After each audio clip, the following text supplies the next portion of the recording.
चाय कॉफ़ी जैसे कैफीन युक्त कैफीन वाले जो ये पेय पदार्थ होते हैं जीवन में, कितना अवॉइड करना चाहिए? क्या ये नुकसान भी करते हैं वास्तव में, चाय कॉफ़ी जैसी चीज़ें? बिल्कुल। योग एक योगी के जीवन में और एक नॉन योगी के जीवन में भी। आप अगर तो टी और कॉफी लें तो इनमें दो पदार्थ होते हैं, कैफीन और टैनिस। कैफीन एक नर्वस स्टिम्युलेंट है, ये हम सब जानते हैं, है ना। आपको सुबह उठना है तो आप एक कॉफी गटकाएंगे या टी गटकाएंगे और आपको लगेगा नींद चली गई है। दूसरा चीज टैनिस जो करता है वो स्टमक लाइनिंग के साथ थोड़ा उसको इरिटेट करता है, तभी आपको बाथरूम जाने की अर्ज होती है। कई लोग के साथ होता है ना, चाय पियो तो मैं बाथरूम। तो सबसे पहले तो खराब चीज ये है जो बहुत इंडिया में देखी जाती है, खाली पेट सुबह उठ के चाय पीना। तो चाय पीना वैसे ही खराब है, ऊपर से आपने एम्प्टी स्टमक ले लिया तो मतलब उसका जो नेगेटिव इफेक्ट है वो आपने और 20% बढ़ा दिया। श्लोका, मुझे लगता है कि हिंदुस्तान में 30 से 40 साल पहले ऐसी रवायतें नहीं थीं, ऐसी आदतें नहीं थीं। बिल्कुल। लेकिन बदलती लाइफ स्टाइल ने वो हमारे जीवन का हिस्सा बना दिया कि बिस्तर पे बहुत देर तक पड़े रहना और किसी मतलब बेड टी टाइप कॉन्सेप्ट से ही जो है हम उठेंगे।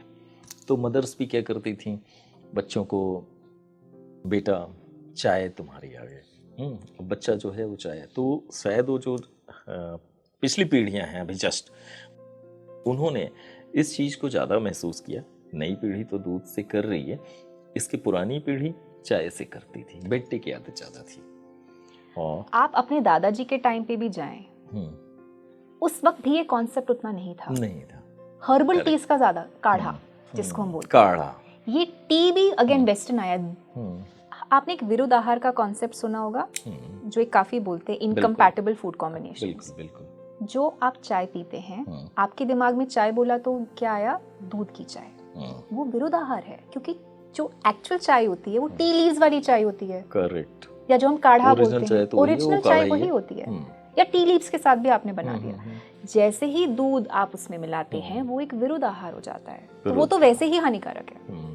आयुर्वेद में विरुद्ध आहार का बड़ा महत्व है कि क्या चीज़ किसके साथ नहीं होना चाहिए। आप जनरली क्या इस पर सजेस्ट करते हैं कि कौन बेसिक चीज़ें हैं जो लाइफ स्टाइल में हम आम यूज़ करते हैं, कि दूध के साथ जैसे दही नहीं, चाय में मतलब दूध मिला दिया तो चाय का ओरिजिनल कॉन्सेप्ट बदल गया, ये विरुद्ध आहार। ऐसे और कौन सी चीज़ें हैं श्लोका? मैं कॉमन चीज़ें बोलूँगी जो लोग जो हम यूज़ करते हैं। एक तो ये चीज़ है, और मैं ये भी कह दूँ, वंस इन अ वाइल आपने दूध की चाय पी ली तो प्रॉब्लम नहीं है। प्रॉब्लम ये हो जाती है कि आप लोग हर रोज़ उस चीज़ का सेवन कर रहे हैं। मतलब वो दिन में तो जो लोग कई बार चाय पीते हैं उनके लिए तो बहुत बड़ा विरुद्ध आहार हुआ, वो दिन भर ले रहे हैं जी। तो एक चीज़ वो। दूसरी चीज़ है ठंडा और गर्म पानी, क्लासिक कॉम्बिनेशन। यस। कभी कभी हड़बड़ी में वो मैं भी कर लेती हूँ, पर वो अगेन अच्छा नहीं है। हम सुबह गर्म पानी करते हैं, इलेक्ट्रिक केटल में किया या माइक्रोवेव में किया, अब ज़्यादा गर्म हो गया, पिया नहीं जा रहा, आपने रूम टेम्परेचर का पानी मिला दिया, विरुद्ध आहार। गर्म पानी गर्म करके मिलाना गलत है। गर्म करके आपको रूम टेम्परेचर का पानी नहीं मिलाना चाहिए, और रेफ्रिजरेटेड पानी तो बिल्कुल भी नहीं मिलाना चाहिए। क्योंकि ठंडा पानी की तासीर बहुत अलग होती है। कई बार क्या होता है ना, पानी हमें चाहिए गर्म, हमने ज़्यादा गर्म कर लिया और हमें तुरंत पीना है, तो हमने तुरंत उसमें कोल्ड वाटर मिलाया या जो भी नॉर्मल वाटर मिलाया उसको नॉर्मलाइज करने के लिए, ताकि मैं पी पाऊँ जी। तो ओरिजिनली ये गलत है। गलत है। गर्म पानी लेता है 45 मिनट्स टू डाइजेस्ट। ओके। ठंडा पानी लेगा 3 आवर्स टू डाइजेस्ट। 3 पानी को भी डाइजेस्ट करने में समय लगता है। बिल्कुल।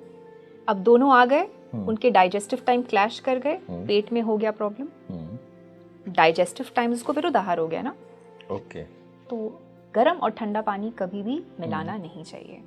तो ये बहुत ही कॉमन मिस्टेक है जो लोग करते हैं। करेक्ट। तीसरा मैं कहूँगी गर्म पानी में शहद डाल देना। ओके।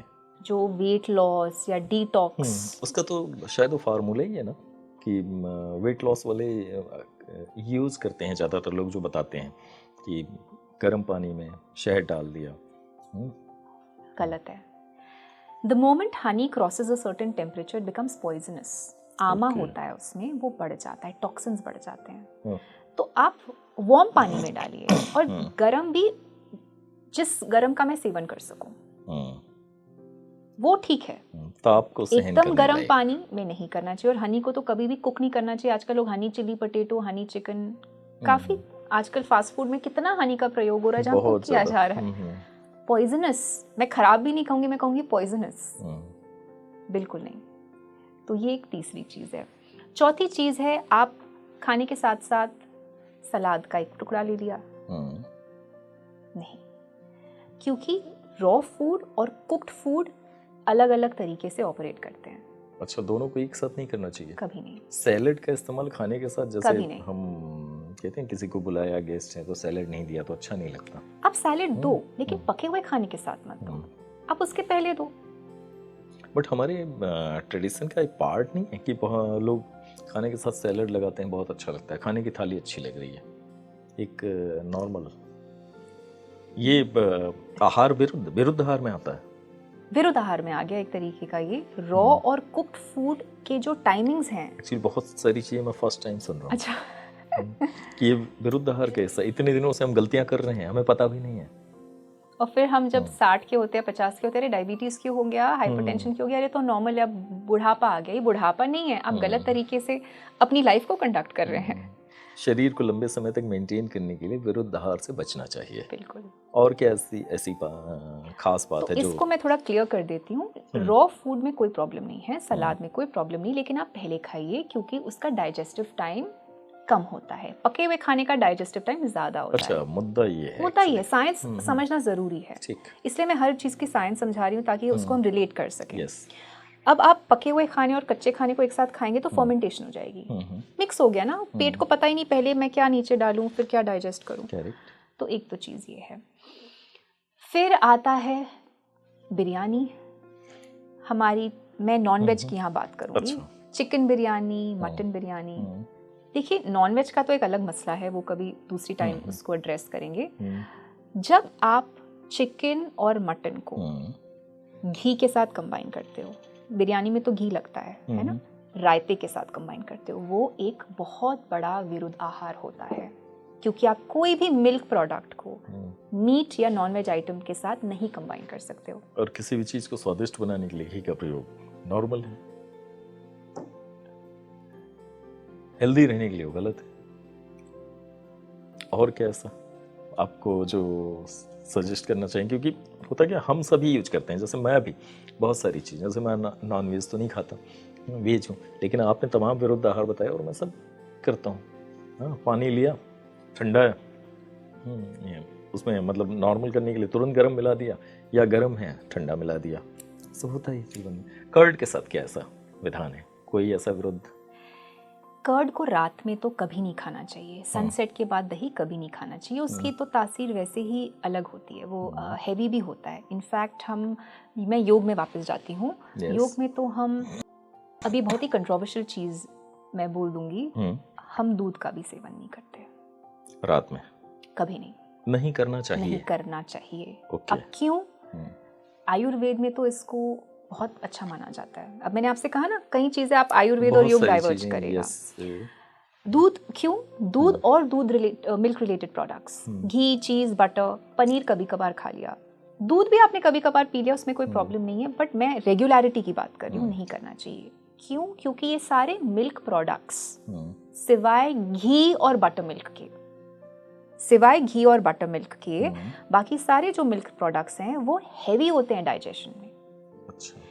आपने कभी अपना दूध गिराया होगा हाथ में, तो आपने नोटिस किया स्टिकी हो जाता है आपका, आपका कोलन स्टिकी हो जाता है जब आप दूध पीते हैं।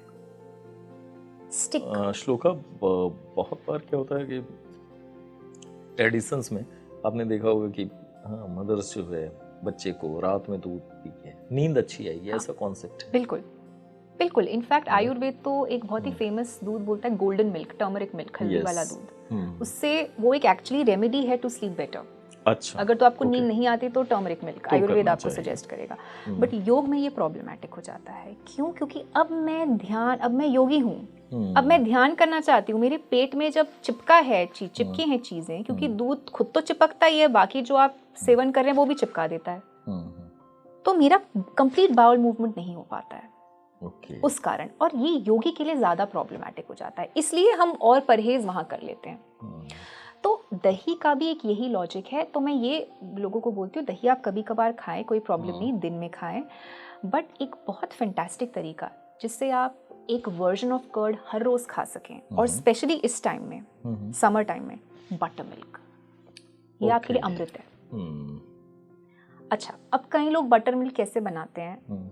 दही लिया, मेरी मदर ऐसे करती थी, ठीक है, दही लिया, उसमें पानी घोल दिया, ठीक है, थोड़ा ब्लेंड कर दिया, ये लीजिए बटर मिल्क, उसमें आपने हल्का हो गया, वही बटर मिल्क। हाँ, उसमें आपने जीरा डाल दिया, कुछ जिंजर डाल दिया, सॉल्ट, नमक डाल दिया। बटर मिल्क ये नहीं होता है। बटर मिल्क में आप लेते हैं 1 पार्ट कर्ड, 4 पार्ट्स वाटर लेंगे, 1:4 का रेशियो। अच्छा, ओके। आप उसको मिलाइए, अच्छे से ब्लेंड करिए जब तक उसका सारा दूध ना निकल जाए। तो ब्लेंड करते रहिए, ऊपर फोम आ जाएगा, उसको आप निकालते रहिए, जो बचेगा वो है आपका बटर मिल्क। उसमें आप करी लीव्स डालिए, उसमें आप नमक, पिंक सॉल्ट, रॉक सॉल्ट जिसको हम ब्लैक सॉल्ट कहते हैं, वो डालिए। आप उसको दिन में 1 या 2 मतलब वो बार, हल्का हो गया, जितना एकदम लाइट वेट टाइप लाइट है, आपको कभी कॉन्स्टिपेशन आपका रिलीव करेगा, पेट के लिए कहते हैं ना गट बायोटिक, जो आपके प्रोबायोटिक्स होते हैं, excellent for your gut health, butter milk. अब वो दही के गुण निकल गए उससे, अब वो छाछ के गुण आ गए टाइप। बिल्कुल, यानी कि गुणों में परिवर्तन। आई थिंक जो आहार का पूरा है, तो उनके जो मुख्य गुण हैं वो क्या बदल रहे हैं, जी किस तरह से आपके शरीर के अनुकूल होंगे। जी।